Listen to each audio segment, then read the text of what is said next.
अस्सलाम वालेकुम, कैसे हैं आप सब? मैं उम्मीद करती हूँ आप सब ठीक होंगे। तो आज चलते हैं पाकिस्तान, वो भी कौन से जहाज़ में, एयर ब्लू में। तो ये मेरी फ़्लाइट थी जिद्दा से डायरेक्ट थी लाहौर की, और जहाज़ था एयर ब्लू। अगर आप भी एयर ब्लू के थ्रू जाना चाहते हैं तो ये वीडियो ज़रूर मस्ट वॉच कीजिए एंड तक। सबसे पहले इसकी बात कर लेते हैं कि हमें पड़ी कितने में। तो ये मुझे पड़ी थी पाकिस्तानी 55,000 की, और मुझे ये बहुत रीज़नेबल लगी। इससे भी सस्ती थी बट उसमें लगेज अलाउ नहीं था। हैंड कैरी इससे अलाउ होता है, वही अलाउ था, लेकिन मुझे 30 kg चाहिए था, इसकी वजह से 55,000 में मुझे ये रीज़नेबल पड़ गई। और बाकी जो दूसरी एयरलाइन थी उसमें बहुत ज़्यादा एक्सपेंसिव आ रही थी, तो मैंने उसको सेलेक्ट नहीं किया, एयर ब्लू को चूज़ किया। और ऑनलाइन ही मैंने अपनी बुकिंग कर ली थी, विंडो सीट वाली वहीं से। और ये देखिए इसका ये सीट्स वगैरह है। सीट्स वगैरह की बात की जाए तो थोड़ी तंग है, क्योंकि जहाज़ थोड़ा छोटा था, तो सीट्स का तो वही है, जैसे जहाज़ छोटा होगा तो आपकी सीट्स थोड़ी सी तंग हो जाएंगी, वो मसला नहीं था। और इसके स्टाफ़ की बात की जाए तो स्टाफ़ इतना अच्छा था कि बाहर निकलते हुए मैंने उनकी ख़ुद तारीफ़ की थी कि आप बहुत अच्छे से डील करते हो लोगों को, मुसाफिरों को, सबको। तो एयर ब्लू से मेरा ये पहला सफ़र था, और मेरा पहला सफ़र ही इतना अच्छा था। मैंने कहा आइंदा अगर मुझे एयर ब्लू की ही मिलेगी तो मैं लूँगी। यानी पाकिस्तानी एयरलाइंस में से देखा जाए तो मुझे ये बेस्ट लगी है। तो यहाँ पे सुबह हो रही थी आहिस्ता, और ये हम लोगों के पास ले आए थे खाना भी बहुत अच्छा था। यहाँ पे बिरयानी थी और लब्बन थी, सलाद थी, साथ में मीठे में डोनट था। और रही बात ठंडे गर्म की, यानी पेप्सी की और चाय की, तो वो भी पूछ रहे थे। चाय का भी पूछा उन्होंने, और इसके अलावा पेप्सी का भी पूछ रहे थे। अगर आपको एक्स्ट्रा चाहिए थी, किसी को एक्स्ट्रा चाहिए थी, तो वो भी दे रहे थे। अच्छा, तो टाइमिंग की बात की जाए, अभी तो मेरी फ़्लाइट थी 5 बजे की, और उन लोगों ने, जैसे कि एयरपोर्ट में वेटिंग एरिया में मैं बैठी हुई थी, उसके बाद उन्होंने हमें बुला लिया, यानी लाइन्स में लगाना शुरू कर दिया 4 बजे। 4 बजे से फिर 4:30 बजे तक बस में बिठा के हमें वो हमारे जहाज़ तक ले गए। अच्छा, मुझे इनकी ये बात अच्छी लगी कि पहले उन्होंने बुला लिया ऑन टाइम, यानी पूरे टाइम पे ही, ताकि जहाज़ चल पड़े।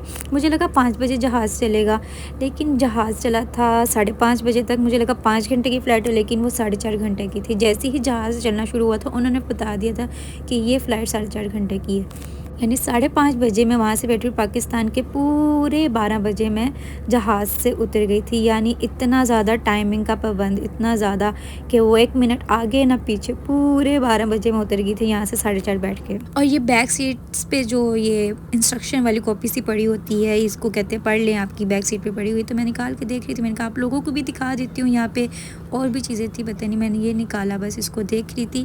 अच्छा, तो मेरे साथ ना यहाँ पे एक आंटी भी थी। आंटी ने मेरा सफ़र बहुत ही अच्छा बना दिया। एक तो एयर ब्लू ने भी बना दिया, ऊपर से मेरे साथ आंटी थी, वो बहुत अच्छी थी, उनका इखलाक बहुत अच्छा था। सफ़र अच्छे से गुजर गया। वो मियाँ बीवी आए हुए थे, वो पहली दफ़ा ट्रैवल कर रहे थे। अच्छा, उन्होंने आते हुए भी एयर ब्लू में आए थे, और वापसी पे उम्रा करके जा रहे थे, वो वापसी भी उनकी एयर ब्लू से थी। तो मैंने उनसे भी पूछा आपका एक्सपीरियंस कैसे है, तो उन्होंने बोला बहुत अच्छा है। तो मुझे बता रही थी अभी ये आएगी, अभी ऐसे करेंगे इस टाइम पे, यानी एक्सपीरियंस था, क्योंकि मेरे तो पहली दफ़ा थी लेकिन उनकी दूसरी दफ़ा थी। और यहाँ से ये मंज़र देखिए, इतना प्यारा लग रहा था। पता नहीं इधर क्या चीज़ चमक रही थी, मुझे नहीं समझ में आई ये क्या चीज़ थी। शायद पानी था, कुछ ऐसे चमकता था, जैसे कुछ जगह बनी होती है, ऐसे पानी चमक रहा है। ये क्या चमक रहा है? खैर, गाड़ियाँ तो नहीं थी जिसकी लाइट्स इतनी तेज़ हों। और सफ़र तो सिर्फ़ अच्छा लगता है अगर जहाज़ का वो दिन का हो। रात का सफ़र तो इतना कुछ अच्छा नहीं होता, कुछ भी नज़र नहीं आता है। दिन का सफ़र देखिए कितना खूबसूरत होता है। पहाड़ होते हैं और समंदर भी नज़र आएगा। आप लोग कमेंट में बताएं ये क्या चीज़ है, इतनी चमक रही है, ये देखें। मुझे समझ में नहीं आ रहा था, बट मेरी बहन ने, मम्मा लोगों ने बताया कि शायद ये पानी था, ऐसे पहाड़ों के बीच से जा रहा है, लेकिन सूरज की रोशनी पड़ती है ना उस पर, तो ऐसे चमकते हैं ऐसे ज़्यादा सारा। मैंने कहा पता नहीं, सब अपने अपने आइडिया लगा रहे थे। तो अल्हम्दुलिल्लाह हम खैरियत से बस लैंडिंग करने ही वाले हैं। उन लोगों ने बोल दिया अपने पेटी के बंद बांध लें। इतनी उर्दू तो हम लोगों को नहीं आती जितनी ये लोग इतनी प्योर उर्दू बोलती है। खैर, हम अल्लाह ताला का जितना शुक्र अदा करें उतना ही कम है। और ऐसे सफ़र करते हुए तो और भी डर लगता है इंसान को। अल्लाह ताला आपको भी अपने हिफ्ज़ व ईमान में रखे, जितने भी मुसाफिर हैं उनको खैरियत से अपनी मंजिल तक पहुंचा दे। 7 बच्चे भी थे, इतने रो रहे थे। आंटी ने उनसे थोड़ा सा डांटा, अंकल ने भी डांटा कि उनका सफ़र अच्छा गुजरे, क्योंकि वो बोलते थे हम 2 दिन से नहीं सोए, आप प्लीज़ चुप कर जो, हमें जहाज़ में सोने दो थोड़ा सा। लेकिन जहाज़ में कहाँ नींद आती है, नींद नहीं आती, बस ऐसे ही इंसान आंखें बंद करके थोड़ा सा आराम कर लेते हैं। तो यहाँ पे मैंने एयर ब्लू का अपना एक्सपीरियंस शेयर कर दिया है, उसकी टाइमिंग का, उसके खाने का और स्टाफ जितना था, एयर होस्टेस। पाकिस्तानी अवाम को डील करना भी बहुत बड़ा काम है। सब्र वाली थी सारी एयर होस्टेस, सारी की सारी सब्र वाली थी। अवाम बहुत ज़्यादा बेसब्री थी, लड़ने को आ रहे थे, लेकिन उन्होंने सब्र सब्र का मुजाहिरा किया। वहाँ पे लाहौर में आ गए हैं। लाहौर में इस टाइम पे हैं जिस टाइम पे उन्होंने जो हमारी बसंत का फेस्टिवल था वो बैन था, अभी उन्होंने ख़त्म कर दिया उस पे से बैन, और अब हम लोग मनाएंगे इंशाल्लाह। और बाकी जिस सिटी से आप लोग देख रहे हैं, आप लोग बसंत लाहौर से देख रहे हैं, तो उन लोगों के लिए खुशखबरी है, यानी बसंत मना रहे हैं। और बाकी जो लोग दूसरी सिटी से है उन लोगों को थोड़ा सा दुख होगा, कोई बात नहीं। आप लोग लाहौर आओ, लाहौर आके यहाँ पे मनाओ अपनी बसंत। तो यहाँ पे देखिए लाहौर की आबादी कितनी ज़्यादा है, कितना अच्छा व्यू लगता है ऊपर से, माशाल्लाह माशाल्लाह। और धुंध देखें, यहाँ पे धुंध है लाहौर में।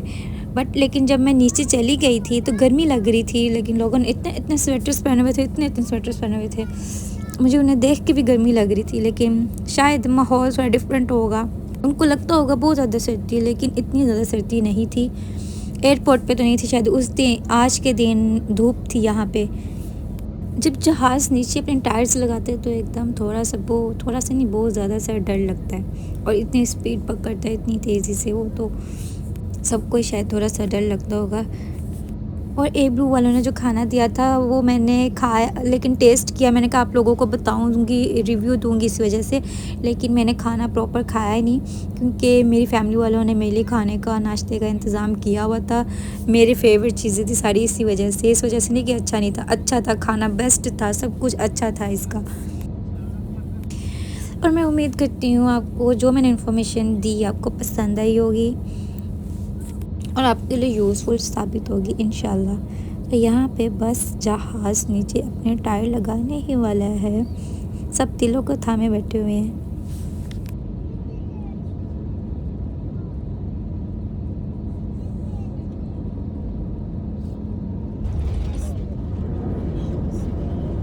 यहाँ पे इतनी स्पीड है जहाज़ की, देखें यहाँ पे। सेफली हम लोग पहुँच चुके थे, बहुत अच्छा सफ़र रहा यहाँ पे एयर ब्लू के साथ।